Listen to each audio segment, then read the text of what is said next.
이 시간 저희들에게 주신 하나님의 말씀은 이사야서 6장 8절 말씀입니다. 내가 또 주의 목소리를 들으니 주께서 이르시되 내가 누구를 보내며 누가 우리를 위하여 갈꼬 하시니 그때에 내가 이르되 내가 여기 있나이다 나를 보내소서 하였더니. 아멘. 오늘 예배드리는 모든 이들에게 주님이 예비하신 은혜와 평강이 넘쳐서 다 기쁨의 예배 또 감사의 예배가 되기를 원합니다. 오늘 저희들이 청년주일로 이렇게 예배드리는데 옆에 계신 분 인사 이렇게 한번 해보겠습니다. 아플 때도 웃으니까 당신이 청순입니다.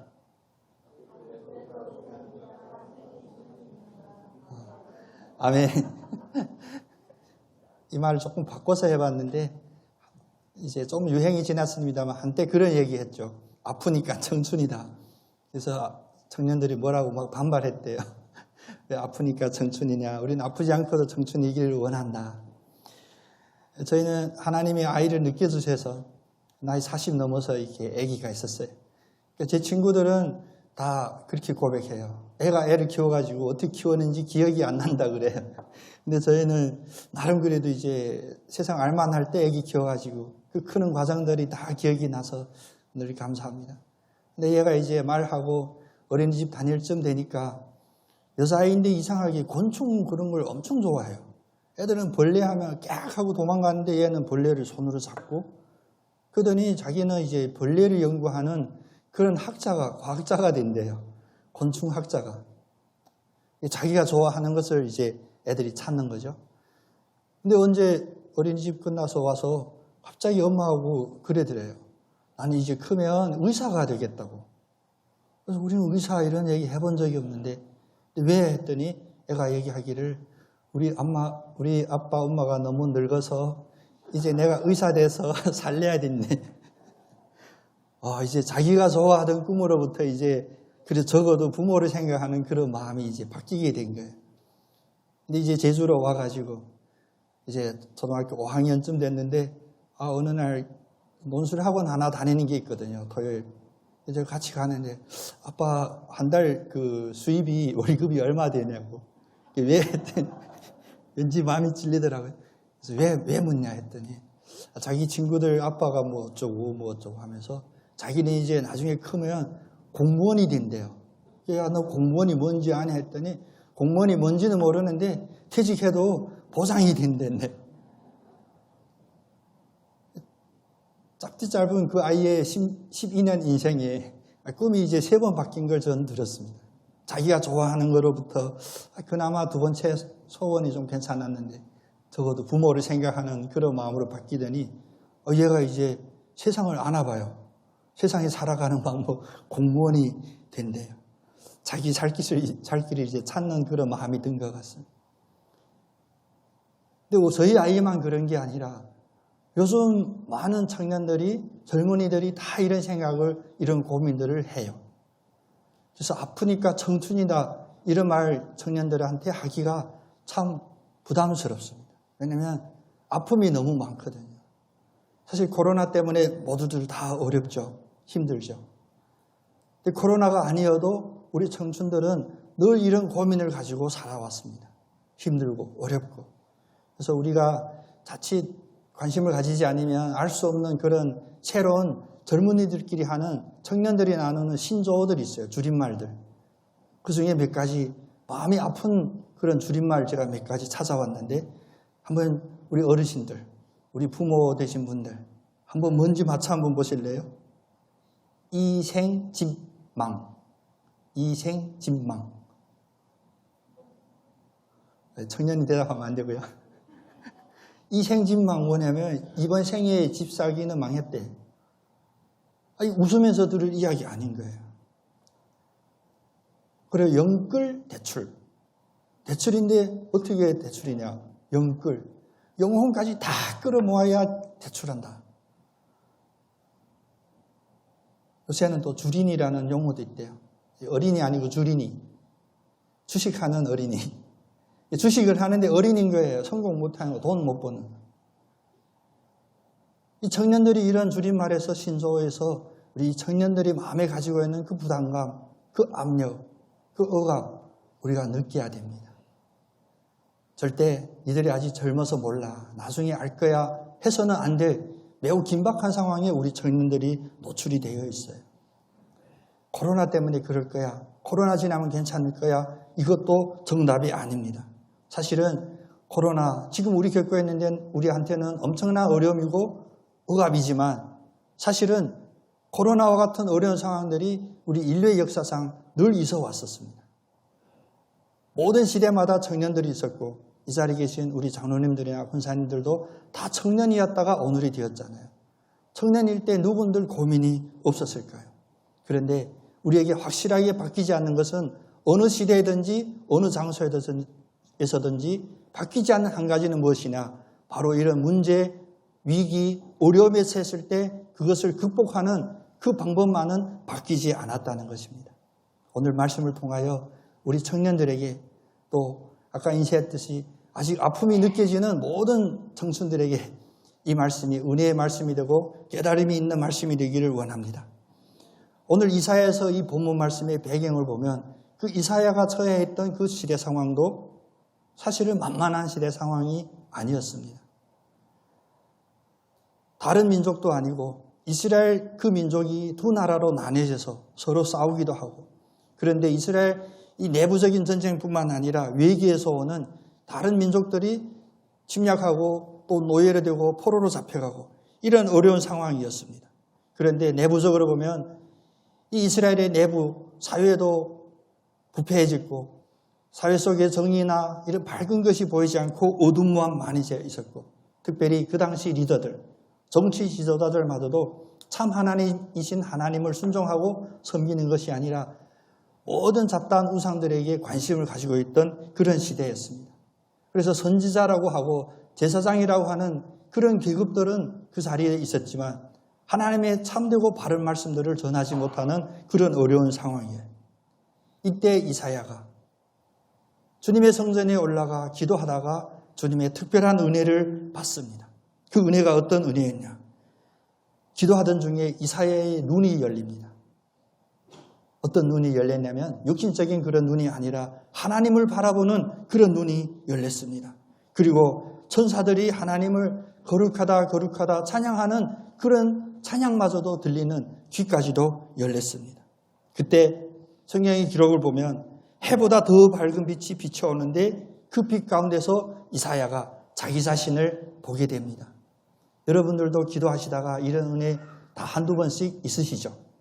기도 중에 환한 빛 안에 내 자신이 보이는 그러한 경험들, 영적인 경험들. 그런데 환한 빛 안에서 비춰지는 자기 자신이 어떤 모습이었냐? 더럽고 추하고 부정한 모습을 보았어요. 그래서 이사야가 가슴을 치며 통회합니다. 망하였도다. 부정한 내가 하나님을 보았나이다. 저는 망했습니다. 저 죽었습니다. 왜? 깨끗하지 않은, 거룩하지 않은 제가 하나님을 만났으니 저는 큰일 났습니다. 이게 이사야의 통곡이었습니다. 자기 자신의 더러움을, 부정함을 발견한 이사야의 고백이었습니다. 그런데 그런 은혜, 그런 주님을 보신 이사야에게 하나님께서 은혜를 베풀어 주십니다. 그 은혜는 무엇이냐? 내 죄를 사하였노라. 그리고 오늘 이 뒤에 이어지는 말씀에 보면 제단의 숯불로 그의 부정한 죄를 다 태워버리고 그때 하나님께서 이사야에게 음성을 들려주십니다. 그 음성이 바로 오늘 8절에 우리 함께 읽었던 그 음성이에요. 주의 목소리를 들으니 내가 누구를 보내며 누가 우리를 위하여 갈꼬. 여러분, 우리는 기도할 때 나의 소원, 나의 필요를 간절히 원하죠. 구하죠. 그래서 내가 주님 어떠한 것을 원합니다. 주님께서 응답하시기를 내가 해결해 줄 거다. 그러면 우리는 기도가 응답받았다. 주님의 음성으로 응답받았다 생각하는데 오늘 이 이사야의 기도에는 그가 응답받았던 이 하나님의 말씀을 우리가 다시 한번 주의 깊게 살펴야 됩니다. 주님께서 목소리를 들으시고 내가 누구를 보내며 누가 우리를 위하여 갈꼬. 이사야의 기도는 더러운 내가 주님 앞에 이제 드러났으니 저는 망하였습니다라고 했을 때 이사야와 집적되는 그런 이야기들이 아닌 듯 보여요. 주님은 오히려 내가 누구를 보내고 누가 우리를 위하여 갈까? 주님의 일을 응답해 주셨습니다. 여러분, 기도의 응답은, 영적인 기도의 응답은 바로 이런 응답들입니다. 내가 구한 그대로 1대1의 대답이 아니라 우리의 구하는 그 차원보다 더 높은 차원으로 들려주시는 주님의 그 응답.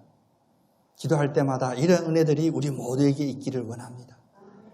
이사야는 바로 대답합니다. 주님의 음성을 듣고 대답하기를 내가 여기 있나이다. 나를 보내소서. 내가 여기에 있나이다. 나를 보내소서.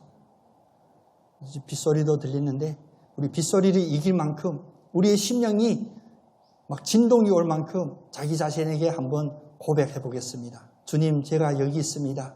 저를 보내주세요. 아멘. 주님 앞에 이런 응답을 대답을 할 수 있는 우리가 늘 준비되어 있기를 원합니다. 이것이 바로 사명입니다.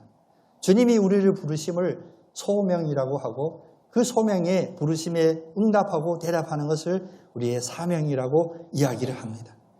오늘 청년 주일로 예배를 드리는데 우리가 청년들이 많지 않아요. 많지 않으니까 더 귀해요. 근데 이 귀하고 귀한 우리의 청년들이 오늘 이 이사야와 같이 주님의 음성을 듣고 주님께 주님 제가 여기 있습니다. 저를 들어 사용해 주세요라고 응답할 수 있는 그런 축복받은 모든 청년들이 되기를 원합니다. 그리고 이 자리에 아직도 내가 아픔이 느껴지면 청춘이라 했죠. 아픔이 느껴지는 모든 영적인 청년들에게도 동일한 축복이 임하기를 원합니다. 영안이 열리는 데는 세 가지 방법이 오늘 본문 말씀에서 우리가 찾아볼 수 있어요. 영안이 열리는 것, 어떤 상태가 영안이 열렸다고 볼 수 있냐? 당연히 첫 번째는 하나님을 발견하는 것이 영안이 열린 거예요. 두 번째는 자기의 허물을 발견하는 것도 영안이 열린 것입니다. 세 번째는 하나님을 발견하고 자기 자신을 발견했을 때 사명을 깨닫는 것, 이것이 영안이 열리는 거예요. 다른 말로 하면 자기의 정체성을 정확히 발견하는 것이 영안이 열리는 것입니다. 바로 이런 것을 깨닫는 사람이 신앙의 사람이고 하나님의 사람입니다. 앞에 아쉬움, 마음이 아픈 그런 신조어들, 주린이든지 이생진망이라든지 비투, 빚내서 투자하다, 이런 어둠 속에 압력 속에 갇혀있던 우리의 청년들이 오늘 영안이 열리셔서 이사야처럼 하나님의 그 모습을 바라보고 자기 자신의 추한 모습도 부족한 부분도 바라볼 수 있고 그 속에서 특별히 자기의 정체성을 발견할 수 있는 그런 주님의 청년들 다 되기를 원합니다. 우리 눈 하면 매우 귀하죠. 성경은 눈이 우리 마음의 등불이라고도 했고요. 우리 사람도 마찬가지입니다. 만나면 어디부터 보게 되냐? 눈부터 보는 게 정상입니다. 눈이 아닌 다른 데를 보면 좀 이상하죠. 그런데 우리가 가지고 있는 눈, 사실은 육적인 육신의 눈도 있지만 또 하나 우리가 지혜로 사물을 판단하는 지식적인 눈도 있습니다. 그래서 우리가 열심히 청년들 포함해서 공부하고 학교 다니고 스승 찾아다니고 책 읽고 그냥 우리의 지식, 어떤 상황, 내가 처해 있는 환경을 판단하는 데 도움이 되는 그런 눈을 위하여 공부하는 것입니다. 그것이 바로 지식적인 눈이에요. 근데 또 하나 중요한 것은 오늘 말씀하신 바로 하나님을 발견하고 하나님을 볼 수 있는 하나님의 관점으로 바라볼 수 있는 영적인 눈이 열려야 돼요. 우리 이수재 목사님 지금 육지로 부임해 갔어요. 근데 이수재 목사님 가시기 전에 제가 늘 기억하는데 저한테 사실은 선물과 마찬가지인데 어느 날 전화가 오셔서 목사님 이 재미있는 공부하는 어떤 스터디가 있는데 한번 같이 하실래요? 그래서 내가 공부는 좋아하니까 어떤 내용인가 살펴봤더니 이런 내용이었어요. 지금까지 우리가 자녀를 교육시키고 특별히 우리 청년들이 이 사회 진출을 준비할 때 크게 두 가지를 관심을 가졌었대요. 첫 번째 뭐였냐면 맨 먼저는 사실 IQ였어요. 뭐냐? 이 지적인 수준을 준비하는 것. 지적인 그 수준이 개발되어야 세상에서 성공할 수 있다고 믿었고. 근데 그 뒤에 한참 뒤에 가서 지금으로부터 한 30년, 40년 전에 뭐가 이제 개발되기 시작했냐면 EQ라고 했어요. EQ. 감성적인, 감수적인 그런 능력도 매우 중요하다. IQ만 가지고는 성공할 수 없다. EQ도 있어야 된다. 왜냐? 세상은 사람과 사람 사이의 관계 속에서 이루어지니까. 여기까지는 우리가 익숙히 알았죠. 근데 이수자 목사님 저한테 추천하기 뭐냐면 지금 또 새로운 하나가 반드시 필요하다고 했는데 그건 SQ라고 한대요. 영적인 감수성. IQ만 가지고도 안 되고 EQ만 가지고도 안 되고 SQ만 가지고도 안 된. 이제 SQ가 함께 해야만 된다는 겁니다. 오늘 이 성경의 본문 말씀도 사실 같은 맥락이에요. 우리에게 세상적인 사물을 그대로 볼 수 있는 육신의 육안도 필요하고 지혜로서 판단하고 분석하는 지식적인 눈도 필요하지만 하나님이 주시는 이런 영적인 눈이 띄어지지 않으면 부족하다는 것입니다. 우리 자신에게 하나님의 관점으로 세상을 바라볼 수 있는 이런 영적인 눈이 열려 있는지 자기 자신 한번 점검해 볼 수 있는 그런 시간이 되기를 원합니다. 물론 우리가 판단하기가 어렵습니다. 내가 영적인 눈이 열렸는지 안 열렸는지. 그런데 열렸던 안 열렸던 오늘 이 말씀을 붙잡고 우리가 해야 될 것 바로 영적인 눈이 오늘 이 순간부터라도 열려야 되는 그런 노력을 하고 그 길로 나가야 된다는 것입니다. 다윗을 보면 다윗도 영적인 눈이 열리기를 많이 간구했습니다. 시편 119편 18편 보면 내 눈을 열어서 주의 율법에서 놀라운 것을 보게 하소서. 내 눈을 열어서 주의 율법, 주님의 말씀 안에서 놀라운 것을 보게 하소서. 여러분, 주님의 말씀 속에서 놀라운 것을 보신 경험들이 있으십니까? 주님의 말씀을 읽다가 큰 깨달음으로 현실적인 문제를 해결할 수 있는 그런 지혜를 얻은 경험들이 있습니까? 그러면 여러분 영안이 열리는 것입니다. 열리고 있는 것입니다. 또 하나는 다윗과 달리 또 다른 영안이 열렸던 성경의 모범이 하나 있습니다. 그분이 누구냐면 스데반이에요. 스데반은 주님의 말씀에서 놀라운 것을 보기를 원했던 것이 아니라 그는 이미 이 세상에서 육신의 생명이 돌에 맞아 끝나는 그 순간에 하나님을 바라봤던 영안을 보여줬습니다. 사도행전 7장 56절에 보면 돌에 맞아서 순교하는 그 마지막 순간에 그는 하늘에 계신 하나님의 그 영광을 보는 그 눈이 열렸어요. 그래서 하나님 우편에 앉아 계신 주님도 바라보고 그의 얼굴이 육신의 죽음을 맞이하는 그 마지막 순간에 스데반의 얼굴이 천사와 같이 환한 얼굴이 되었더라. 사람들에게도 그렇게 보였다는 겁니다. 또 바울도 영안이 열리기를 간절히 원하는 기도들을 많이 드렸어요. 특별히 에베소서 1장 17절에서 19절에 보면 바울의 이런 기도가 있습니다. 우리 주 예수 그리스도의 하나님 영광의 아버지께서 지혜와 계시의 영을 너희에게 주사 하나님을 알게 하시고 너희의 마음의 눈을 밝히사 그의 부르심의 소망이 무엇이며 성도 안에서 그 기업의 영광의 풍성함이 무엇이며 그의 힘의 위력으로 역사하심을 따라 믿는 우리들에게 베푸신 능력이 지극히 크심이 어떠한 것을 너희로 알게 하시기를 구하노라. 바울이 주님의 교회 성도들 위하여 중보 기도할 때 이런 것들을 알게 할 수 있는 영적인 눈이 열려지기를 기도했습니다. 영적인 눈이 밝아야 됩니다. 특별히 요즘과 같은 시대, 위기라고 하고 어려움이 가득 차 있다고 하는 그런 시대일수록 우리는 영적인 눈이 반드시 열려야 됩니다. 오늘 이사야는 이 영안이 열리니 하나님을 만났습니다. 은혜란 바로 하나님을 만나고 하나님 안에서 자기 자신도 다시 한번 발견하는 그런 축복입니다. 이사야는 부정한 나를 보았다고 가슴을 치며 후회했죠. 하나님을 보게 되면 자기를 보게 되는 거예요. 가슴을 치며 후회했다. 통회했다. 무엇을 위하여? 나 자신의 허물, 나의 잘못을 뉘우치는 그런 모습이 첫 번째 반응이었습니다. 혹시라도 우리가 은혜를 입고 다른 사람들이 허물만 보이고 나의 가슴을 치며 통회하는 것이 아니라 다른 사람의 가슴에 상처를 주면 안 됩니다. 제대로 영안이 열린 것은 다른 사람들이 허물이 보이는 그 눈이 열린 것이 아니라 바로 내 자신의 허물, 나의 부족함이 보이는 것이었습니다. 저도 눈이 시력이 좀 약해요. 특히 강한 햇빛에 약하여 안경을 2개 갖고 있거든요.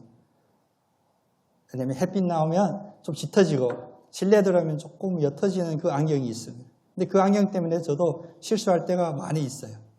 밤에 운전하다 보면 왜 오늘 가로등이 다 이렇게 어둡지? 근데 거기서 끝나지 않아요. 이 눈이 제대로 열리지 않으면 이상한 쪽으로 우리 생각이나 논리가 흘러가거든요. 저도 머리가 좀 특이하다 보니까 우리 제주 도청에서 이제 가로등 전기세마저 아끼려 하나? 왜 이렇게 희미하게 했겠지? 막 그렇게 막 상상이 가요. 보니 집에 들어와 보면 안경 때문에. 가끔 금요 철회할 때도 그런 오류 범할 때인데, 왜 저기 등 불이 다 어둡지? 이제 바꿔야 되나? 안경 때문에. 우리의 눈이 우리의 생각을 좌우하는 걸 여러분 믿으셔야 됩니다. 때문에 우리의 영적인 눈이 열리기를, 영안이 열리기를 간절히 원해야 됩니다.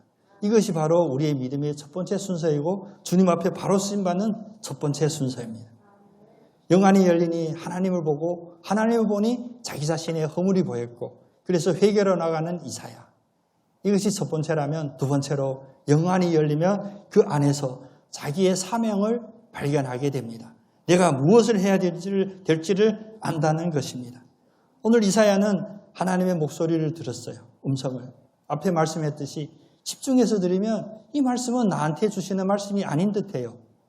왜? 하나님이 혼자 이야기하듯이 내가 우리를 위하여 누구를 보낼까? 누가 우리를 위하여 갈까? 사명이 있어야 대답할 수 있습니다. 주님, 제가 가겠습니다. 사실 교회 안에서도 우리의 믿음의 생활에도 마찬가지예요. 특별히 요즘과 같이 자기중심적으로 살아가는 이 시대에 어떤 상황은 나와 전혀 연관이 없고 상관이 없는 듯 보입니다. 그런데 영안이 열리면 하나님 그 눈으로 바라볼 수 있는 관점이 열리면 이 일이 나의 일이구나를 깨달을 수가 있는 거예요. 그래서 오늘 이사야처럼 바로 고백합니다. 제가 여기 있사오니 저를 들어 사용해 주시옵소서. 우리 교회의 청년들, 또 이 자리에 아직도 아픔이 느껴지는 청춘들, 우리가 이 자리에 있는 우리에게는 우리의 존재 이유가 분명히 있습니다. 여러분, 아직도 이 땅에서 힘들든 어렵든 육신이 연약하든 강하든 내가 많은 걸 가지고 있든지 아니면 부족하든지 지금 이 자리에 있는 여러분의 존재 이유가 무엇이라고 생각하셨습니까?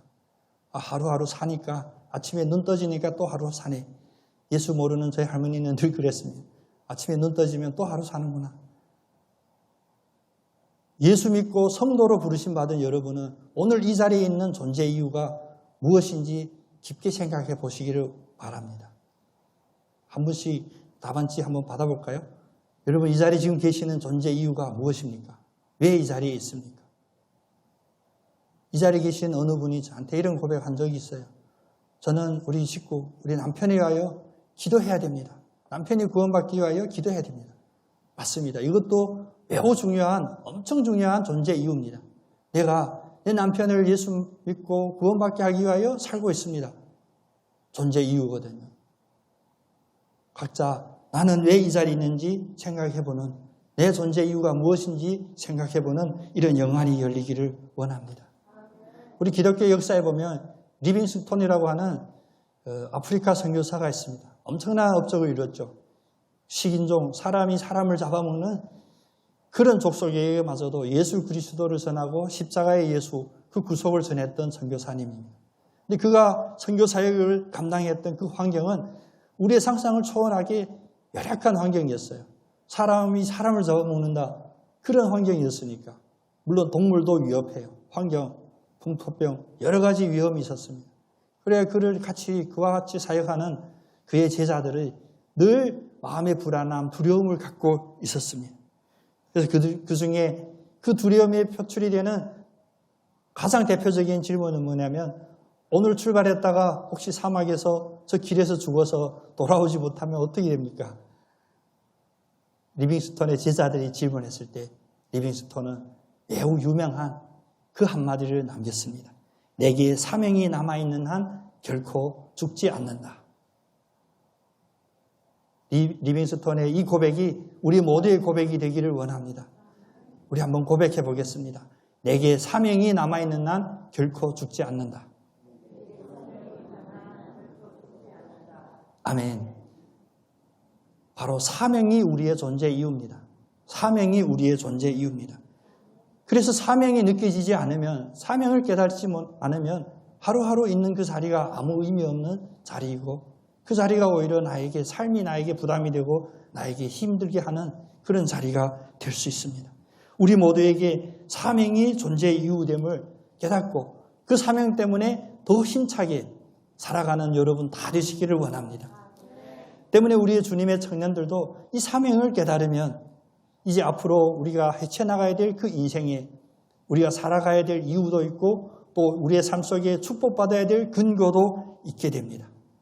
그래서 오늘 듣고 대답하는 청년이라고 하는 이런 제목으로 우리 말씀의 은혜를 함께 나눴는데, 이 말씀을 들은 우리 반석교회 모든 청년들, 또 아직도 아픔이 느껴지면 청춘인 모든 분들에게 다음과 같은 이 5가지 축복이 있기를 간절히 원합니다. 어떤 축복이냐? 먼저 영적인 비전을 발견하는 그런 청년이 되기를 축복합니다. 영적인 비전. 우리는 육적인 그런 비전들은 많이 생각하죠. 내가 죽기 전에 세계 일주를 할 거다. 또 내가 어디에 어떤 업적을 남길 것이다. 이런 계획도 중요하지만 더 중요한 것은 무엇이냐? 영적인 비전. 하나님이 보여주셨던 그 큰 그림, 그 계획이 우리에게 보여져야 됩니다. 특히 우리의 청년들은 그 비전을 꿈꿔야 됩니다. 빌립보서 1장 6절에 보면 너희의 속에 착한 일을 시작하신 이가 그리스도 예수의 날까지 이루실 줄을 우리가 확신하노라 라고 했습니다. 우리 속에서 착한 일을 시작하시니, 여러분, 우리의 일은, 우리의 비전은 우리가 이루고 우리가 준비하는 게 아닙니다. 바로 우리 안에 있는 예수 그리스도가 우리의 이 착한 일을 시작하시고 또 언제까지 책임져 주시냐? 예수 그리스도의 그 날까지 이루어 주시는 것을 우리가 확신합니다. 모든 이런 확신이 있는 청년들 되기를 원합니다. 영적인 비전을 사모했을 때 꿈이 없는 자는 미래가 없고 희망이 없다라고 하는 그 말처럼, 거꾸로 주님의 영적인 비전을 품은 자에게는 꿈이 있고 희망이 있고 소망이 있고 움직일 수 있는 그 동력이, 에너지가 있게 됩니다. 두 번째로는 이제 구체적으로 오는데, 영적인 일에 우선 관심을 두는 청년들이 되기를 축복합니다. 영적인 일. 로마서 8장 5절 6절에 보면 육신에 따르는 자는 육신의 일을, 영을 따르는 자는 영의 일을 생각하나니 육신의 생각은 사망이요 영의 생각은 생명과 평안이니라. 청년들은 당장 눈앞의 물질보다도 그 물질이 사용되고 그 물질이 오는 근원까지 바라볼 수 있는, 길게 바라볼 수 있는 영적인 그런 관심들이 있어야 됩니다. 하루하루 살아가는 그런 인생이 아니라 오늘 하루의 삶이 내일 10년 뒤 하나님 다시 오시는 예수 그리스도가 다시 오시는 그날까지 나에게 어떤 의도, 목적이 있을까 생각해 봐야 됩니다. 사실 이거 안타까운 이야기인데, 모든 청년들, 학생들 다 알바라고 하는 이 어떤 테두리 안에 갇혀 있어요. 알바. 물론 저도 대학원 다닐 때 저나 제 아내가 알바를 했었는데, 근데 우리가 영적인 것에 우선을 순위를 두고 하는 그 알바가 필요합니다. 특별히 이 자리에는 안 계십니다만 알바 때문에 예배 못 오는 청년들이 있거든요. 그런데 거꾸로 내 영적인 일 때문에, 나의 사명 때문에, 믿음 때문에 믿음의 알바를 해보신 적이 있나요? 그런 생각은 해보신 적이 있나요? 없거든요. 그러면 오늘 로마서 8장 5절 6절에 이 말씀이 우리 마음을 찌르는 말씀이 돼야 돼요. 육적인 것만 생각하면 육신은 죽는데요. 그런데 영적인 것을 생각했을 때, 영을 따를 때 그 안에 생명도 있고 그 안에 평안도 있다고 주님 약속해 주셨습니다. 영적인 일에 우선순위를 두는 지혜롭고, 세상 말로 하면 살아가는 방법을 아는 그런 청년들 다 되시기를 원합니다. 그러면 영적인 일에 관심을 두고 우선순위를 두려면 그 다음 반드시 이어가야 될 것 한 가지, 세 번째는 바로 성경에 투자해야 됩니다. 성경 말씀에 투자해야 됩니다. 말씀을 읽어야 돼요. 말씀을 읽어야 돼요. 디모데후서 3장 16절 17절에 보면 모든 성경은 하나님의 감동으로 된 것으로 교훈과 책망과 바르게 함과 의로 교육하기에 유익하니 이는 하나님의 사람으로 온전하게 하며 모든 선한 일을 행할 능력을 갖추게 하려 함이라 라고 하셨습니다. 물론 앞에 있는 성경이 우리에게 어떤 도움이 되냐, 교훈, 책망, 바르게 함, 교육함에 유익이 된다. 이 말씀은 마음에 안 닿을 수도 있어요. 나 공부하기도 싫은데, 이제 부모님 잔소리 듣기도 싫은데 또다시 교훈. 그렇다면 여러분 그 뒷부분 17절 말씀에 더 주목해 보십시오. 모든 선한 일을 행할 능력을 갖추게 함이라. 우리가 군대에 가도 또 직장 생활해도 좀 쉬고 싶어도 놀고 싶어도 시간 내어 자격증 따고 스펙 쌓는 이유가 뭡니까? 이 세상에 살아갈 수 있는 그 능력을 우리가 갖추기 위하여 하고 있잖아요. 오늘 말씀해 보면 이 모든 것을 할 수 있는 그 능력이 바로 성경에 있다라고 말씀하십니다. 성경에 시간도 투자하고 우리 자격증 따는 그런 일에 열심히 하는 그 열심에 비슷한 그 정도 열심만큼이라도 우리 성경에 투자해야 됩니다. 어느 시대든 어느 장소에든 바뀌지 않고 모든 것을 해결할 수 있는 선한 일을 행할 수 있는 그 능력이 바로 성경에서 온다는 말씀입니다. 성경을 사랑하는 우리 청년들 다 되시기를 원합니다. 네 번째는 뭐냐? 이제 성경도 사랑하고 영적인 이의 우선순위를 두고 하나님의 비전을 보기를 원한다면 네 번째, 예수 그리스도의 심장을 갖고 있어야 됩니다. 심장이 뛰니까 청춘이죠. 생명이죠. 그런데 어떤 심장이 뛰어야 되냐? 예수 그리스도의 심장이 뛰어야 됩니다. 사도 바울은 주님의 그 말씀을 듣고 그 속에서 회심하고 주님의 사명자로 이 세상의 삶을 살았습니다. 그런데 그가 그 사명을 감당하는 모든 환경과 여정을 보면 우리 육신의 눈으로 바라봤을 때는 그렇게 힘들고 어려운 과정이 아닐 수가 없습니다. 우리는 오히려 피하고 싶은 그런 길이었어요. 근데 바울은 왜 그 속에서 희망을 가지고 기쁨을 가지고 또 능력을 가지고 감당할 수 있었나? 빌립보서 1장 8절에 보면 그는 이렇게 고백합니다. 내가 예수 그리스도의 심장으로 너의 무리를 어떻게 사모하는지 하나님이 내 증인이시니라. 예수 그리스도의 심장으로 사랑하고 사역하고 이 모든 일에 하나님이 증인이 되실 정도라는 것입니다. 하나님께 쓰임받는 인물은 예수 그리스도의 심장을 가진 이였습니다. 우리의 모든 청춘들 또 우리의 청년들에게 예수 그리스도의 심장이 박동하는 축복이 있기를 원합니다. 마지막으로 이 모든 것 이루는데 하루하루 우리가 지켜야 될 것이 바로 기도하는 사람이 되는 겁니다. 기도하는 사람. 빌립보서 4장 19절에 보면 나의 하나님이 그리스도 예수 안에서 영광 가운데 그 풍성한 대로 너의 모든 쓸 것을 채우시리라. 우리의 모든 쓸 것을 채우시는 그 하나님, 바로 기도하는 자와 함께 하십니다. 우리에게 용돈도 필요하죠. 학자금도 필요합니다. 또 이제 결혼도 하고 또 생활하려면 모든 것이 필요한 것이 많습니다. 그런데 이런 모든 필요한 것을, 이런 모든 쓸 것을 채워주신다고 약속하신 이 하나님, 온전히 의지하시는 여러분 되기를 원합니다. 어떻게 의지하냐? 바로 기도로 의지하는 겁니다. 이 풍성히 채우시는 모든 쓸 것을 채우시는 이 약속은 예수 그리스도 안에서 영광 가운데서 행하신다라고 말씀하셨습니다. 여러분, 기도로 이 영광의 문을 여시고 그 영광의 자리에 함께하고 늘 그 안에 거하는 우리 청년들 다 되시기를 원합니다.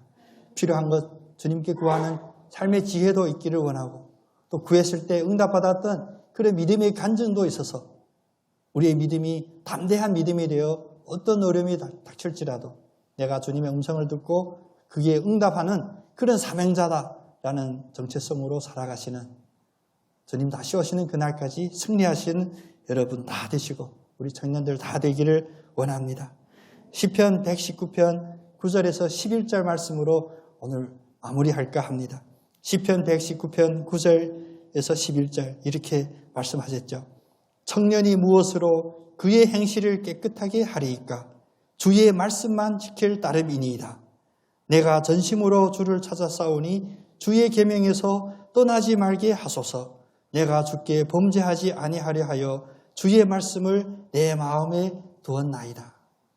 늘 주님의 음성이 들리시고 들릴 때마다 즉각 응답하는 축복받은 청년들 또 축복받는 모든 청춘들 다 되시기를 간절히 원합니다. 기도하겠습니다.